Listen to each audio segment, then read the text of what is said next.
this year's been a bit shit. It's December, obviously, and, that's a good time for looking back over the past year and reflecting. So I've had a bit of a look back, and I've concluded that from a photography perspective, 2023 has been a bit rubbish. I will start by clarifying, in a lot of ways, it's been a very good year. I turned 30, if you count that as a good thing, and, life is pretty good overall. I've got a good job, my wife's business is taking off, we've got a beautiful new rescue dog, lots of good things. Speaking of dogs, how you doing? Do you have any comments? Well, that's rude. All in all, pretty darn good year. And then you look at my photography and not much happened really. So last year, 2022, probably the best year I've had from a photography perspective. I had a lot of really great opportunities, including one that involved a Lamborghini, a runway, and a lot of tyre smoke.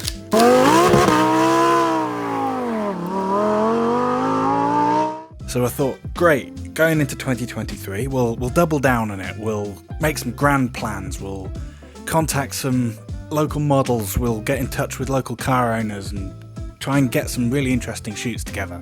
I had plans in place to make at least one YouTube video a month. I had loads of really interesting shoots I was going to put together. Even had a mini documentary and possibly a little series planned. And then they just sort of didn't happen. Now, admittedly, some of that was my lack of planning, maybe a little bit of naivety, and then some of it was plans changing, things getting rained off, people's circumstances, and I don't particularly blame them for that. Like, life happens, it's nobody's fault. All of these things were kind of on a voluntary basis. I'm not going to be like, no. So, you go back to the drawing board, you make more plans, you try and get some more things under your belt, and then they don't happen either, and you start to feel a little bit down about it, a little bit down in the dumps. So you go back for another try, and then none of that happens, and that's just kind of been my year, really. You look on my Instagram, what I have to show for this year is a couple of car shows, a couple of photos of Odin, who's currently sat over there doing his best impression of a bear rug, and that's about it. Which, when you went into the year with all sorts of grand plans, does start to make you feel like a bit of a rubbish photographer. When you kind of get in that mindset, it starts to kind of seep into the way you think about yourself, into your kind of feelings towards creating art, even if it's just for fun. And it's not just the big things that kind of haven't happened this year. I've even tried to just go out and shoot stuff for fun, and either the weather's got in the way or I've lost my SD card because I'm a colossal moron. Hey, look what my wife found in the dryer. Oops.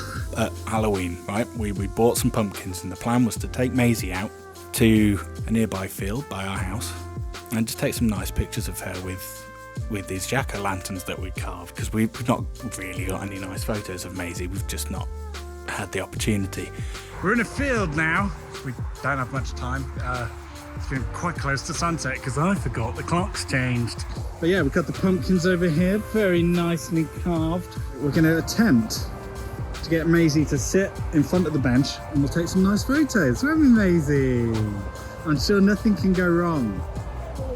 We kind of got all set up, we were all ready to go, and then out of nowhere we got rushed by an off-lead black Labrador whose owner was all the way on the other side of the field. I'm sure nothing can go wrong. I don't believe in bad luck, because that's a silly thing to do. But it feels like every time I've kind of tried to attempt a photo shoot this year, something has got in the way. And it just, there was a period of time where I really let it get to me, and I kind of felt like, okay, well, clearly something doesn't want me taking photos. When you're putting a lot of hard work in behind the scenes and then stuff's not coming to fruition, and then you're seeing other creatives, rightly so, kind of really pushing themselves and getting great opportunities and just creating some absolutely phenomenal work.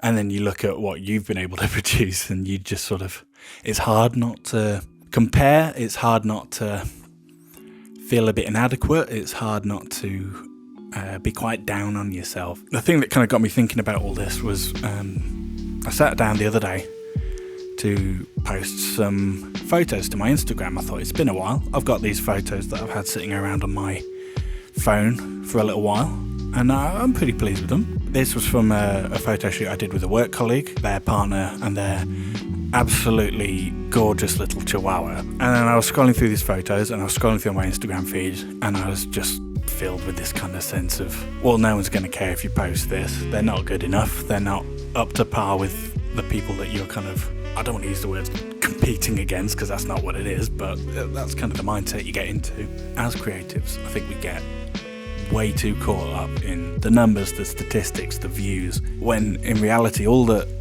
matters is A. And that, kids, is why you buy new batteries instead of nicking them out of your TV remote. Yeah, so when you get kind of caught up in your own head about, let's face it, things that don't actually matter in relation to the photography, or in your case it might be music, it might be video, it might be something written that you produce. In reality, if you're doing the art for the love of it, all that should matter is, how does it make you feel? Have you enjoyed the process of it? And if you're doing it for somebody else, how does it make them feel? I know for a fact that the people I shot these photos for are going to look back at them for years to come, and they're going to really cherish them, because that's a photo of their little dog. They could have been the worst photos in the world, but still a photo of their little dog with its derpy little tongue sticking out because it had a mouthful of hot dog. And then once I kind of shifted my mindset a little bit, I look back through my Instagram feed, and then I'm like, okay, yeah, I got photos of a couple of car shows. But then you look into kind of the individual photos, and the amount of messages I got from car owners saying how much they loved the photo, asking for me to send them a copy on. I even had one guy kind of say that, oh, this is one of the best photos I've ever had of my car. And I didn't think that much of the photo when I posted it, but he loved it. And that's great. Like, that's what should matter, not how much you post, how good you are compared to other photographers, whether your plans have succeeded or failed. At the end of the day, if your photography can make you happy and can make somebody else happy, you shouldn't let disappointments dampen that. So that's my little rant. I'm amazed this Christmas hat has stayed on my head the whole time, because I have a massive Swede.